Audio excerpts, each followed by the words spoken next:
皆さんこんばんは。ဒီနေ့မှလည်း Day 25လေးကိုအတူတူလေ့လာကြရအောင်။တုတ်သိဒီခိုင်းငွန်နဲ့ပတ်သက်တဲ့ပညာကဏ္ဍသင်လာတာဒီနေ့ဆိုလို့ရှိရင် Day 25လေးကိုရောက်လာခဲ့ပါပြီ။အားလုံးအတူတူဆက်ပြီးတော့လေ့လာကြရအောင်နော်။ဒီနေ့သင်ရမှာကဂျော်ကူဆိုးဆိုတဲ့အိယာနာပေါက်ခြင်းပေါ့နော်။အိယာနာပေါက်တယ်ဆိုတာဘာလဲကြည့်ကြည့်ရအောင်။ဂျော်ကူဆိုးは画商時間が長くなることにより骨の突出した部位に循環障害が起き皮膚が壊死することです。အဲ့တော့အိယာနာပေါက်ခြင်းဆိုတာကဘာလဲဆိုလို့ရှိရင်တဲ့ဂျော်ကူဆိုးは画商時間が長くなることによりအိယာနာပေါက်ခြင်းဆိုတာအိယာပေါ်လှဲတဲ့အချိန်ကကြာလာပြီးတော့骨の突出した部位にအဲ့တော့ရိုးထိုးထွက်နေတဲ့နေရာအပိုင်းတွေမှာ循環障害が起きသွေးမလျှောက်တော့ဘဲနဲ့皮膚が壊死することです。ရေပြားတွေပုတ်လာဖြစ်ပါတယ်တဲ့အဲ့တော့ဒီအိယာနာပေါက်တယ်ဆိုတာကအိယာပေါ်မှာအကြာကြီးပေါ့နော်ဥမာနေတာခင်းကြီးဖြစ်သွားတယ်အိယာပေါ်လဲသွားတယ်ဖိုးဖွားတွေမှာဆိုလို့ရှိရင်ပို့ပြီးတော့ဖြစ်တယ်ပေါ့နော်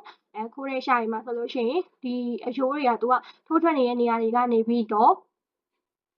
သွေးမလျှောက်တော့ဘဲနဲ့သူကအရေပြားပုတ်လာတာပေါ့シーズンのシワや大繁華の時の摩擦もジョクソの原因となりますအဲ့တော့အိယာကင်းတွန်းခောက်တာနဲ့ကိုအနေထားပြောင်းလဲချိန်မှာလည်းပွတ်တိုက်မိတာပေါ့နော်အဲ့လိုမျိုးတွေကလည်းအိယာနာပေါက်ရတဲ့အကြောင်းရင်းတွေဖြစ်ပါတယ်တဲ့ဂျော်ကူဆိုးတော့ရောဘိုးတော့ဟိုကိုအိယာနာပေါက်တာကိုဘယ်လိုကာကွယ်မလဲပေါ့နော်ကြိုတင်ကာကွယ်တဲ့နည်းလမ်းတွေဆိုရင်ခါနိုးတဲ့အားတွေပါလီရှောရှိမတ်ဖြစ်နိုင်လို့ရှိရင်အိယာပေါ်ကနေပြီးတော့နှိုးပေးရမယ်နော်ရီရှောဆိုတာနှိုးပေးရမယ်တဲ့ဥမာဒီအိယာပေါ်လဲသွားတယ်ခိုးတဲ့ရှာရဆိုလို့ရှိရင်တနေ့ကိုတစ်ချိန်နှိုးပေးတာမျိုးပေါ့နော်ဖြစ်နိုင်လုပ်ပေးရမယ်အဲ့တော့တေခီနီတာရီဟန်ကန်ကိုကိုနိုင်မတ်ကိုနေဟန်ထားကိုအချိန်မှန်မှန်ပြောင်းပေးရမယ်ကိုနေထားကိုပေါ့နော်အဲရောကိုဂျူဘိုနီတိုရီမတ်အာဟာရပြေဝတာစားရမယ်အဲ့တော့ဂျော်ကူဆိုးကတေခီယာဆူရီဘူးအိယာနာပေါက်တတ်တဲ့ပေါက်လွယ်တဲ့နေရာတွေကိုကြည့်ကြည့်ရအောင်ဒီမှာဆိုရင်ရှောဘူးဆိုတာခြေဖက်နှောက်ပြီးရင်စန်းကုတ်စုဘူးဆိုတဲ့တင်မယိုးနေရပြီးတော့ချူခန်းဆဲစုဘူးဆိုတဲ့တရောင်စင်းနေရပြီးရင်ခန်းကိုခုတ်စုဘူးလို့ခေါ်တဲ့လက်ပြင်ရိုးနေရတိုးကုတ်စုဘူးလို့ခေါ်တဲ့ဥကိုနေရပြီးရင်ဒီဘက်မှာဆိုရင်ချူခန်းဆဲစုဘူးဆိုတဲ့တရောင်စင်းနေရဒီမှာဒန်းဘူးဆိုတဲ့တင်ပါနေရတယ်ပေါ့နော်အဲ့ဒါတွေကဒီဂျော်ကူဆိုးဖြစ်လွယ်တယ်ပေါ့အိယာနာပေါက်နောက်တစ်ခုကအီဒိုနီခန်ကေဆူဖူကူရှိယောဂုဆိုရင်ရွေးရခြင်းဆိုင်ရာအကူပစ္စည်းတွေပေါ့နော်အကူကရိယာတွေကိုကြည့်ကြည့်အောင်ခရိုမိုက်ဆိုဤခိုင်တော့イドに関係する福祉用具にはスウェーや歩行器、リフトなどがあります。အဲ့တော့ဒီရွေးရှားခြင်းဆိုင်ရာအကူကရိယာတွေမှာဆိုလို့ရှိရင်ဘိန်းတက်ကလထိုင်ပေါ့နော်ဝှီးချဲပေါ့ဘိန်းတက်ကလထိုင်အပါအဝင်ဒီပေါ့နော်ပြီးတော့ဒုတ်ကောက်နဲ့စွဲလို့ခေါ်တဲ့ဒုတ်ကောက်နဲ့ပြီးသွားလို့ရှိရင်လမ်းလျှောက်ကရိယာပြီးသွားလို့ရှိရင်lift လို့ခေါ်တဲ့ဒီပြောရမယ်ဆိုလို့ရှိရင်ရွေ့လို့ရတဲ့ဒီလိုမျိုးဟာမျိုးပေါ့နော်ဒီလို lift တို့ wing ချီဆက်လို့ပြောမှာနော်အဲ့လိုမျိုးဟာတွေရှိပါတယ်နော်အဲ့တော့ကြည့်ကြည့်အောင်ဒီမှာဆိုရင်တီကြီးဆဲဆိုရင်သူကတီပုံစံဒုတ်ကောက်တာတန်းဆဲဆိုလို့ရှိရင်သူကဒီမှာဆိုဒီအောက်ကဓာတ်လေး၄ခုပါတယ်ဒုတ်ကောက်ပေါ့နော်နောက်တစ်ခုကကြတော့သူကဒီလိုဟာမျိုးလည်းရှိရနော်အဲ့ဒါလေးလည်းမှတ်ထားမယ်ဒါကတော့ဟိုခိုးခီပေါ့နော်ဟိုခိုးခီလမ်းလျှောက်ကရိယာအဲ့တော့ကြည့်ကြည့်အောင်ဒီမှာဆိုရင်တီကြီးဆဲခေလျောတဲ့ဆိုးစားစေးနီခုတဲ့တဲ့ imas အဲ့တော့ဒီပုံစံဒုတ်ကောက်ကကြတော့ပေါ်ပါပြီးတော့သုံးရတာလွယ်တယ်ပေါ့နော်အဲ့တော့တာတန်းဆွဲလို့ခေါ်တဲ့ဒီအောက်မှာဒီထောင်းလေးတွေအများကြီးပါတယ်ဒုတ်ကောက်ကကြတော့တီကြီးဆွဲရောရီမိုရှိကြီးမန်စကီကဟီရိုဟီတာမဲခန်းဖုကုတဲ့နော်တိုင်ဂျူရှိချီကဖူဂျီဘွန်နာပိုင်းနီရှီယောရှိမတ်အဲ့တော့ဒီဒုတ်ကောက်ကတာတန်းဆွဲကကြတော့တဲ့သူကဒီပုံစံဒုတ်ကောက်ထက်ပိုပြီးတော့ဒုတ်ကောက်ထောက်တဲ့နေရာပတ်လေပိုကျတဲ့အတွက်ကြောင့်မို့လို့ဒီခန်းဆုပ်ကူလို့ခေါ်တဲ့ယောဂဖြစ်နေတဲ့ဘက်မှာဆိုလို့ရှိရင်ကိုလေးချိန်ကိုကောင်းပေါ့နော်ကောင်းမထောက်နိုင်ဘူးဆိုလို့ရှိရင်သူကသုံးလို့ရပါတယ်တဲ့နောက်တစ်ခုဒီဟိုခိုးခီလို့ခေါ်တဲ့ဒီလမ်းလျှောက်တဲ့ကရိယာပေါ့ဒီဟာလေးပေါ့အဲ့ဒါကကြတော့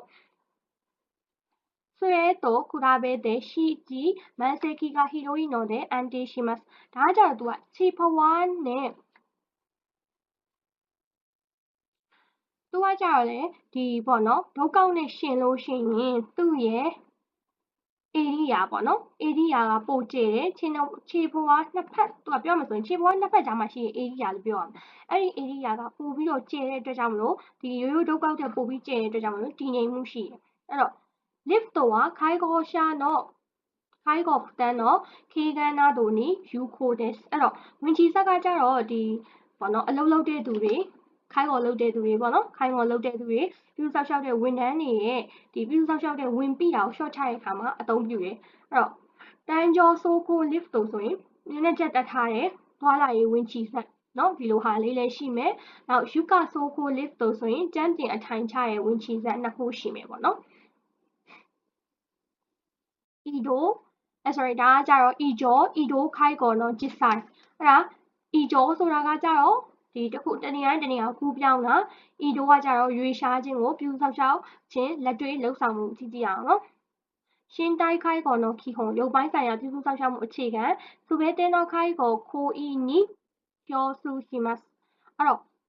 ့ပြုစုဆောက်ရှောက်ရေးအပြုမှုတွေအားလုံးကတူညီရမယ်ဒီရောရှာနော်တိုက်ချောကိုခခုနေရှိမတ်နံပါတ်1ကကြတော့သူကဘိုးဘွားရဲ့ခန္ဓာကိုယ်ကျန်းမာရေးအခြေအနေကိုစစ်သေးတည်ပြုရမယ်ခိုင်ကိုအိုကိုနောက်တိုခီနီဝါခန္ဓာရာစုကြည်စမ်းနီဒီရောရှာနော်တိုက်ချောကိုခခုနေရှိမတ်အဲ့တော့တခုခုပြုစုဆောက်ရှောက်တာကိုလုံးတော့မယ်ဆိုလို့ရှိရင်ပထမဆုံးအရင်ဆုံးကဘာလုပ်ရမလဲဆိုလို့ရှိရင်ဘိုးဘွားရဲ့ဒီခန္ဓာကိုယ်ကျန်းမာရေးအခြေအနေကိုကြိုတင်ပြီးတော့မပြတ်မကွက်စစ်ဆေးအတည်ပြုရမယ်။တိုင်းချောကယောခုနိုင်ပိုင်းနီကမူဒီယိုဆဲစုအီလီယောရှော်ခုနေဟိုကိုကူရှိမှာတကယ်လို့ခန္ဓာကိုယ်ရဲ့အခြေအနေကမကောင်းဘူးပေါ့နော်။ဆိုလို့ရှိရင်ကိုယ့်ဘာသာကိုဒီအတင်းအဓမ္မကြီးလောက်တာမျိုးမဟုတ်ဘဲနဲ့စိတ်ကူတာရေးဝန်ထမ်းတွေထိုင်ကိုတင်ပြရမယ်နော်။လီယောရှာနီခိုရီခါရာကိုနောက်ကိုတော်မကူတက်ခီတော့နိုင်ရောစစ်စမဲရှိဒိုယိုအမတ်အဲ့တော့ပြီးသွားလို့ရှိရင်အခုလုံးမဲ့ကိစ္စအခုဘာလုပ်မှလဲထမင်းစားဖို့သွားမှလားရေချိုးပေးမှလားအဲ့လိုကိစ္စတွေပေါ့နော်အဲ့ဒီအခုလုံးဆောင်မဲ့ရည်ရွယ်ချက်နဲ့အကြောင်းအရာကိုရှင်းပြပြီးတော့သဘောတူညီမှုကိုယူရမယ်နော်ဘိုးဘွားရဲ့သဘောတူညီမှုကိုယူရမယ်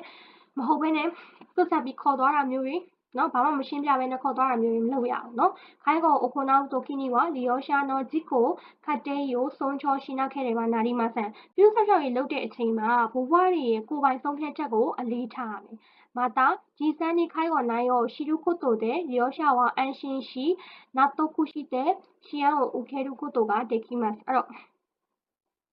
့ပြီးသွားလို့ရှိရင်ဘိုးဘွားတွေရဲ့ပေါ့နော်ဒီအကြောင်းအရာကိုကြိုတင်သိထားမယ်ဆိုလို့ရှိရင်ဘိုးဘွားတွေရဲ့စိတ်ချလုံခြုံမှုနဲ့စိတ်ကျေနပ်မှုကိုရရှိစေပြီးတော့ဒီကူညီမှုကိုလည်းခံယူနိုင်မယ်ပေါ့ပြောမယ်ဆိုလို့ရှိရင်ပြောမယ်ဆိုဒီဘိုးဘွားတယောက်ကသူကဘာယောဂရှိတာလဲနော်ဥပမာလေဖြတ်နေတာဆိုရင်ဘယ်အချမ်းကလေဖြတ်နေရလားညာအချမ်းကလေဖြတ်နေရလားနော်အဲ့လိုမျိုးတွေသိထားမယ်ပေါ့နော်ပြီးရင်သူ့မှာကြောက်ကူဆိုးရှိလားပြောလို့ရှိရင်သူကဘယ်လိုအချိန်တွေမှာဆိုလို့ရှိရင်သူ့ကိုရေမချိုးတာရေချိုးတာမကြိုက်ဘူးပြောလို့ရှိရင်သူကဘာအစားစားဆိုရင်မစားဘူးဘာစားရမတည့်ဘူးအဲ့လိုမျိုးကြီးကိုကသိထားဖို့လိုအပ်တယ်ပေါ့နော်အကြောင်းအရာကြီးဘက်တော့ခိုင်ကောရှိရဆွေတကားစားနီ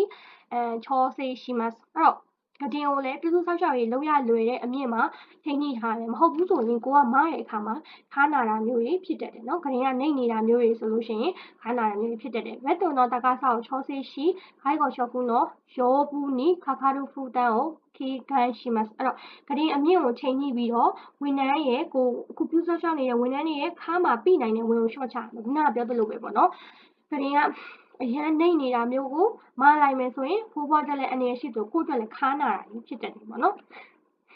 ဒီရစ်ရှိရန်ဆိုတာကကိုအားကိုနိုင်ရင်ကူညီပေးရမယ်できないところを支援しますမလုံးနိုင်တဲ့အရာတွေဆိုလို့ရှိရင်တော့ကူညီပေးရမယ်ပေါ့နော်そのためには利用者の状態をよく確認する必要がありますအဲ့တော့အဲ့အတွက်ကြောင့်မလို့ဘိုးဘွားတွေရဲ့အခြေအနေကိုကောင်းစွာစစ်ဆေးအတည်ပြုဖို့လိုအပ်တယ်テキストでは介護職の動きを説明していますが実際には利用者ができるところは利用者にしてもらいますပြဋ္ဌာန်းစာအုပ်မှာဝန်ထမ်းတွေရဲ့လှုပ်ရှားမှုတွေကိုရှင်းပြထားပေမဲ့လည်းလက်တွေ့မှာကြတော့တဲ့ဘိုးဘွားတွေဥမာသူတို့ကလုံနိုင်တာရှိရဆိုရင်သူတို့ပေးလုပ်လိုက်ပေါ့ကိုကဘေးနားတွေတော့မိမမိုးတွေလုပ်ရမယ်ပေါ့နော်အဲ့ဒါလေးသိထားဖို့လိုတယ်ဒီနေ့ဒီ25ရဲ့နောက်ဆုံးခန်းလေးကကြတော့နေကရဲဒီနော်ခိုင်ကိုအိတ်နေရင်မှာလဲဆောင်ပေးရတဲ့ပြုစုဆောက်ရှောက်မှုနော်အဲ့ဒါကိုကြည့်ကြည့်အောင်ခန္ဓာကိုယ်လှည့်ပေးတာပေါ့နော်ဥမာအိတ်ရည်လဲနေတယ်ဒီ利用者さんにအဖို့ဖွားဆိုလို့ရှိရင်ここでは左 Katamahino Arudiyosha ကိုလဲနီရှိတဲ့ Sesame ရှိますဒီမှာဆိုလို့ရှိရင်ဘယ်ဘက်ကိုတစ်ချမ်းလေးဖြတ်ထားတဲ့ဘိုးဘွားဥမှန်ထားပြီးတော့ရှင်းပြပါမယ်တဲ့တိုင်းချောကိုခါကူနေရှိますခန္ဓာကိုယ်ကျမရေကိုစစ်စစ်တီးပြပါမယ်ဒီဟောရှာနီကိုရီကာရာအိုကိုနာကိုတိုနာ Sesame ကိုရှိဒိုးရီကိုအမတ်အဲ့တော့ဒီအဖိုးဖွားပေါ့နော်အဖိုးဖွားတွေအခုကနေအခုဘာလုပ်မဲဆိုတာကိုရှင်းပြပြီးတော့ဒီသဘောတူညီမှုကိုလက်ခံရယူရမယ်ဘက်တိုကိုခိုင်ကိုရှိရဆွေတကာစာနီချောစေရှိますခရင်ကိုပြုတ်ကြလွယ်တဲ့အမြင့်မှာချိန်ညှိထားရမယ်ဒီရောရှာနော်ဟီဇာကိုတတ်တယ်ますဘဝရဲ့ဒူးကိုထောင်ပေးမယ်ခန်းဆုတ်ခုကိုဥဝဲနေဆုတ်ကူကိုင်းနီရှိますခန်းဆုတ်ခုဒါလေးကိုသိရမယ်နှစ်ခုရှိရခန်းဆုတ်ခုနဲ့ခန်းဆုတ်ခုဆိုတာရှိရဒီခန်းဆုတ်ခုကလေဖြတ်ထားတဲ့ဘက်ကိုအပေါ်ထားပြီးတော့ဘေးတစ်စောင်းအိပ်ပြီးထားပေးရမယ်နော်ဆိုကူကိုင်းဆိုတာဘေးတစ်စောင်းပေါ့နော်အိပ်ပြီးထားပေးရမယ်ခါရတာကိုချီစကူမှာတိုမဲရုတော့ရှီဂျီကီတေရှီဂျီကီထေမန်ကဆေမာကူနာရီမတ်ခန္ဓာကိုယ်ကျုပ်နာမယ်ဆိုရင်ခြေဘဝနှစ်ဖက်နဲ့ဂျားမှာရှိတဲ့ area ကျင်းသွားမယ်ပေါ့နော်ဒီယောရှာနိုကိုရှိကိုခိုးဟိုးနီဟီကီမတ်ဘိုးဘွားရဲ့ခါကိုအနောက်ဘက်ကိုဆွဲပေးရမယ်နော်ဒီလိုမျိုးသူပုံပြတာရယ်နော်ခါကိုအနောက်ဘက်ကိုဆွဲပေးရမယ်ဆိုကူကာကြီးကအန်တီရှိမတ်ဘေးတစ်စောင်းအိတ်လို့ရှိရင်တည်ငြိမ်လာမယ်ဒီယောရှာနိုအရှိကိုအန်လာကူနာအီချီနီအီဒိုရှိမတ်အဲ့တော့ဘိုးဘွားရဲ့ခြေထောက်ကိုတတန်းတတဖြစ်တဲ့နေရာကိုရွှေ့ပေးရမယ်ရှီဂျီကီတေးမန်ကဟီရိုကူနာရုတိုရှီစေးကအန်တီရှိမတ်ခြေဘဝနှစ်ဖက်မှာဂျားမှာရှိတဲ့ area ပေါ့နော်အဲ့ဒါကကျေလာလို့ရှိရင်ကိုနေဟန်ထားကတည်ငြိမ်လာပါမယ်တဲ့ဟိုက်ဒီနေ့မှာကတော့ဒီ J25 လေးကဒီထိပါပဲเนาะနောက်နေ့ J26 လေးမှာတွေ့ကြမယ် bye bye